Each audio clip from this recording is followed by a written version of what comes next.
പ്രിയപ്പെട്ടവരെ നമസ്കാരം. ചെറിയ ചിരിയൊക്കെ നോക്കുന്നുണ്ടല്ലയോ?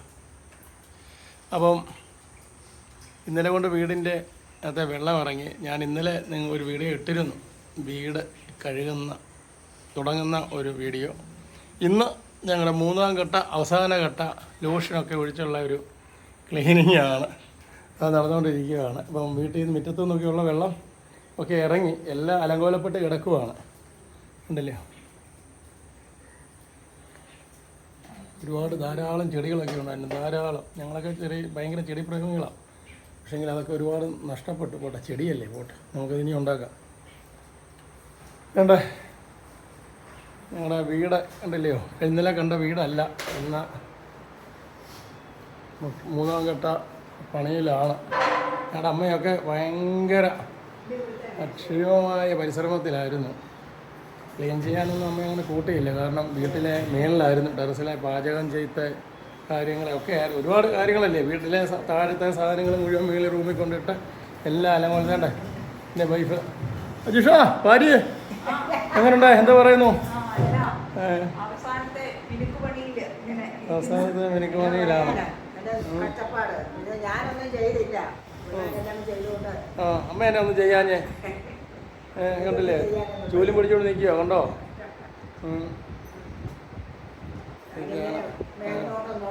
മേൽനോട്ടമാണ് വാങ്ങിക്കുന്നത്, കുഴപ്പമില്ല. മേൽനോട്ടം നോക്കാനും ഒരാൾ വേണമല്ലോ. എൻ്റെ പുത്രനാണ്.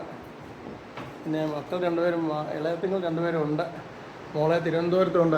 ഇളയാളെ തിരുവനന്തപുരത്ത് ആക്കിയിരിക്കുന്നു. രണ്ടാമത്തെ മോളെ നേഴ്സിംഗ് പഠിക്കാൻ ബാംഗ്ലൂർ. അങ്ങനെയൊക്കെയാണ് സാഹചര്യങ്ങൾ. ഉണ്ടല്ലോ, ഇത് മൂന്നാം ഘട്ട ഡെറ്റോൾ കൊണ്ടുള്ള ഒരു പണി, അത് നടന്നുകൊണ്ടിരിക്കുകയാണ്. സാധനഘട്ടം എല്ലാം അലങ്കോലപ്പെട്ട് കിടക്കുകയാണ്. ഇനി എല്ലാം ഒന്നേ തുടങ്ങണം, എല്ലാം ഒന്നേ തുടങ്ങണം. അതിനുള്ള പണിയാണ്. എല്ലാം തമ്പുരാനെ സമർപ്പിച്ച് അങ്ങ് ചെയ്യുക. ഇനി അടുത്ത വർഷത്തെ കാര്യം നമുക്കറിയില്ലല്ലോ, എന്തുമായി തീരുമാനം. നമ്മൾ വീണ്ടും ആവർത്തിക്കുന്നുണ്ട്. ഈ വെള്ളപ്പൊക്കം കൊണ്ട് ഇത് കഴിയും, ക്യാമ്പ് കഴിയും. ക്യാമ്പിൽ കിടക്കുന്ന ഒരുപാട് ആൾക്കാരുണ്ട്. അതെല്ലാം കഴിയും, പിന്നെ നമ്മൾ സാധാരണ നിലയിലാകും. സാധാരണ നിലയിലായി കഴിയുമ്പോൾ നമ്മൾ ഇതെല്ലാം അങ്ങ് മറന്നുപോകും. കാരണം അടുത്ത വെള്ളപ്പൊക്കത്തിന് വേണ്ടി നമ്മൾ പിന്നെ അതിനെക്കുറിച്ച് ചിന്തിക്കത്തേ ഇല്ല. ഇപ്പം നമ്മൾ ക്യാമ്പിലെ ബുദ്ധിമുട്ടുകളായി. കാരണം അവർ ബുദ്ധിമുട്ടുകൾ പറയുന്ന അവർ കുഴപ്പമല്ല. വീട്ടിൽ കിടക്കുന്നവർ വന്നൊക്കെ ഇറക്കി കിടക്കുമ്പോൾ അവർ നോക്കുമ്പോൾ എല്ലാം അവർക്ക് കുഴപ്പങ്ങളാണ്, ബുദ്ധിമുട്ടുകളാണ്. അവരെ തെറ്റിദ്ധരിച്ചിട്ട് കാര്യമില്ല. നമ്മളെ ജനപ്രതിനിധികളും അത് പോയി സഹകരിക്കുന്നവരും ഒക്കെ അവരെ ചേർത്ത് പിടിക്കാൻ ശ്രമിക്കുക. അവർക്ക് പരാതികൾ മാത്രമേ കാണത്തുള്ളൂ, അവരെ കുറ്റവും പറയണ്ട. അവരുടെ വീട് മുഴുവൻ വെള്ളത്തിൽ കിടക്കുമ്പം അവരങ്ങനെ പലതും പറഞ്ഞെന്നിരിക്കും. അതിന് നിങ്ങളെ ഒരു സെൽഫിക്ക് വേണ്ടിയിട്ടോ അല്ലെങ്കിൽ ഒരു ഫേസ്ബുക്കിലെ ഒരു ലൈക്കിന് വേണ്ടിയിട്ടോ മാത്രം നല്ല പ്രവർത്തിക്കുന്ന ധാരാളം ആൾക്കാരുണ്ടല്ലോ. അവരെയൊക്കെ നമ്മൾ മാനിക്കണം. അറിയാം, നമ്മൾ പരസ്പരം ചെളി വാരി എഴുതാൻ എളുപ്പം. പക്ഷേ ഈ പരസ്പരം ചെളി വാരി എറിയുന്നവരെ ഒന്നും പ്രവർത്തിക്കത്താരോ കേട്ടോ. അത് ഞാൻ കണ്ടിടത്തോളം മനസ്സിലായി കേട്ടോ. ഇന്നലെ എനിക്ക് വളരെ മോശമായ ഒരു അനുഭവം ഉണ്ടായി. പക്ഷേ അത് ഞാൻ പബ്ലിക്കിൽ പറയുന്നില്ല. ഒന്നും ചെയ്യാതിരുന്നിട്ട് അവസാന നിമിഷം വന്ന ഒരു പെർഫോമൻസ്, മനസ്സിലായോ? അല്ല, ജീവനോടുണ്ടോ എന്ന് ചോദിക്കാതെ തുറയിലെ വെള്ളം വരെ പറ്റിക്കഴിഞ്ഞിട്ട് വന്നിട്ട് ഒരു പെർഫോമൻസ്, അത് ഞാൻ വ്യക്തമാക്കുന്നില്ല. കാരണം അങ്ങനെയുള്ള സമൂഹത്തിലാണ് നമ്മൾ ജീവിക്കുന്നത്.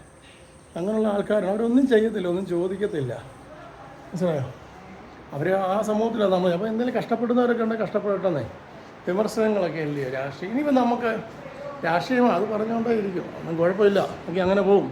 പക്ഷേ ഇനിയൊരു പ്രളയം വരാതെ നമ്മൾ നോക്കുക എന്നുള്ളതാണ്, അല്ലാതെ വേറെ ഒന്നുമില്ല. ഇനിയുണ്ട്, നമ്മൾ മണൽ വാരുകയോ കാര്യങ്ങളെല്ലാം ചെയ്യുവാണെങ്കിൽ ആറ്റിലെ മണൽക്കുറ്റുകൾ ഇതെല്ലാം മാറ്റി നിങ്ങൾ സമയബന്ധിതമായിട്ടൊക്കെ ചെയ്യുവാണെങ്കിൽ ഇതിനൊക്കെ ഹൈക്കോടതിയിലും പോയി സുപ്രീം കോടതിയിലും പോയി തടയിടാതെ നിങ്ങൾ എന്ത് നേട്ടത്തിന് വേണ്ടിയിട്ടാണ് ഇനി നമ്മൾ ഈ തോടുകളെയൊക്കെ കുറ്റം പറയുന്നു? ഈ PWD കൂടി തന്നെ എന്തുമാത്രം തോടുകളുണ്ട്. ഇതെല്ലാം നികത്തിയില്ലയോ? പഞ്ചായത്തുകൾ തോടുകൾ ഇതെല്ലാം നികത്തിയില്ലേ? അവിടെ എല്ലാം റോഡായില്ലയോ? ഇനിയിപ്പം പഴയ പോലെ കൊണ്ടുവന്ന് ഇതൊക്കെ റോഡുണ്ടാക്കാൻ പറ്റുമോ? ഒന്നും പറ്റത്തില്ലല്ലോ. പിന്നെ ആരെയാണ് കുറ്റപ്പെടുത്തുന്നത്?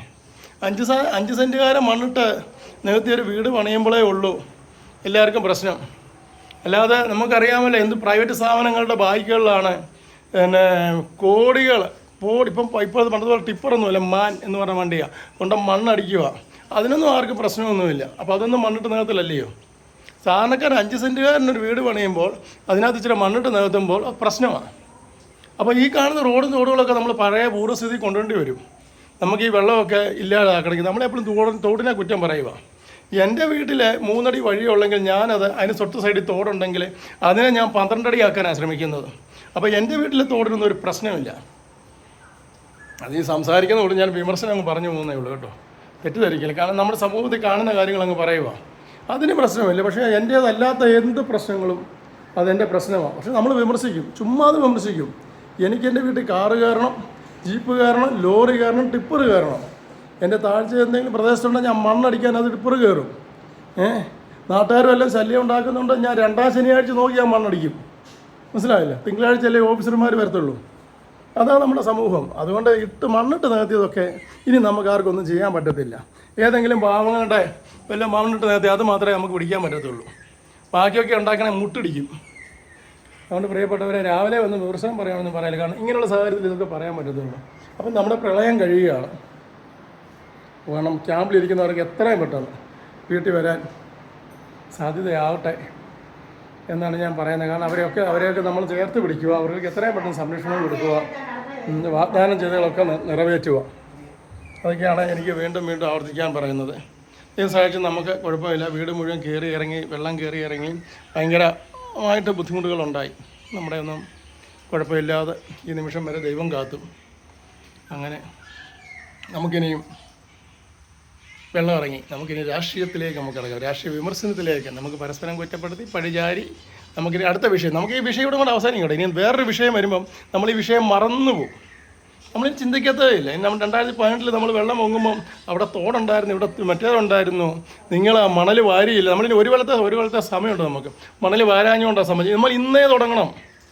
അറിയാമോ? നിങ്ങൾ കോടതികളെ സമീപിച്ച് ഉള്ളതൊക്കെ മുടക്കാൻ നിൽക്കാതെ, അത് ഏത് തന്നെയാണെങ്കിലും, അത് ഏത് പാർട്ടിയായാലും ഏത് വ്യക്തിയാണെങ്കിലും ഉള്ളത് മുടക്കാൻ നിൽക്കാതെ ഉള്ളതിനെ നമ്മൾ പുനരുദ്ധീകരിക്കാൻ നോക്കുക. അതാണ് കാണിക്കേണ്ടത്.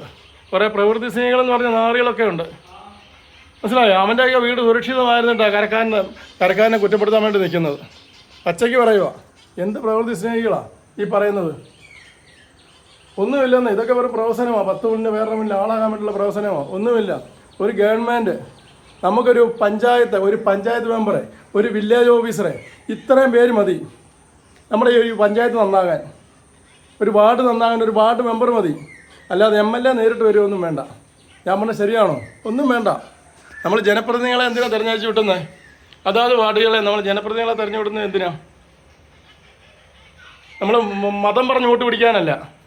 അറിയാമോ? നമ്മുടെ പ്രശ്നം ഇതാണ്. നമ്മളൊരു പഞ്ചായത്തിലെ ഒരു വോട്ട് ചെയ്യുന്ന എന്ത് പറഞ്ഞാൽ അവൻ ക്രിസ്ത്യാനിയുടെ ഭാഗത്തുള്ളവന്മാരെ നിർത്തും, ഹിന്ദുവിൻ്റെ ഭാഗത്തുള്ളവന്മാരെ ഹിന്ദുവിൻ്റെ ഭാഗത്തുള്ളവനെ നിർത്തും, മറ്റ് സമുദായത്തിലുള്ള അവരുടെ ഭാഗത്ത് നിർത്തും. അവൻ്റെ ആ ആളുടെ പ്രവർത്തനം നോക്കിയാണോ നിർത്തുന്നത്? ഒന്നുമല്ലല്ലോ. എല്ലാ രാഷ്ട്രീയക്കാരോടും കൂടെ പറയുന്നത് വ്യക്തികളുടെ ഇടപെടലിൽ വേറെ എന്ത് നേടുന്നു? എന്നിട്ട് ഇവരെല്ലാം ജയിപ്പിച്ച് വിട്ട് കഴിയുമ്പോൾ പിന്നെ പരസ്പരം നമ്മൾ പഴിചാരുക. അറിയാം, അവരൊന്നും ചെയ്തില്ല, ഇവരൊന്നും ചെയ്തു, ഇവർക്കൊക്കെ എന്നാ കുന്തം അറിയാൻ ചെയ്യാൻ എന്നാ നമ്മൾ പറയുന്നത്. ആ മെമ്പർ ഒന്നും ചെയ്തില്ല, ഈ മെമ്പർ. ഞാനും പറയും, എനിക്ക് പറയാനുണ്ട്, ഞാനിതൊന്നും അവസാനിപ്പിക്കുന്നില്ല. അറിയാമോ? ഒരു കുന്തമോ രാഷ്ട്രീയത്തെക്കുറിച്ചോ പൊതുജനത്തെക്കുറിച്ചോ ഒന്നും അറിയാതെ കുറേ ആൾക്കാരെ പിടി ജയിപ്പിച്ചങ്ങോട്ട് വിടും. മതത്തിൻ്റെ പേര് എവിടെ നിൽക്കും? എവിടെയാണ് വോട്ട് കിട്ടുന്ന ആൾക്കാരുള്ളത്? ഏത് മതത്തിലുള്ളവനാണ് ഉള്ളത്?